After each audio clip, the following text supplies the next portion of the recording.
Iran Israel जंग में दोनों मईशतों को भारी नुकसान का सामना। इसराइल के अखराजात $67 अरब तक पहुंच चुके हैं। माली खसारा हद से तजावुज़ करने का खदशा है। इसराइल की क्रेडिट रेटिंग में भी कमी का अंदेशा है।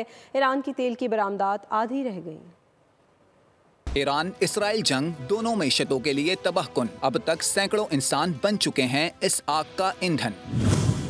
ईरान पर जंग मुसल्लत करने वाले इसराइल के लिए ये तारीख का सबसे महंगा जंगी दौर साबित हुआ। अखराजात $67 अरब तक पहुंच चुके। सेहूनी रियासत को सिर्फ इब्तदाई 2 दिन में $1.45 अरब का नुकसान उठाना पड़ा। जंगी जुनून में मुब्तला इसराइल ने 2023 में $17 अरब, जबकि 2024 में $28 अरब दिफाई बजट में झोंक डाले। 2025 के लिए दिफाई बजट का तखमीना $34 अरब तक लगाया गया है। इसराइल का माली खसारा हद से तजावुज़ करने का खदशा है, जिसकी शरह 4.9% तक पहुंच गई है। अरब मीडिया के मुताबिक 2024 में 60,000 इसराइली कंपनियां बंद हो चुकी। सयाहत और कारोबार मुतासिर है। ईरान के खिलाफ तवील जंग इसराइल की क्रेडिट रेटिंग में कमी का बाइस बन सकती है।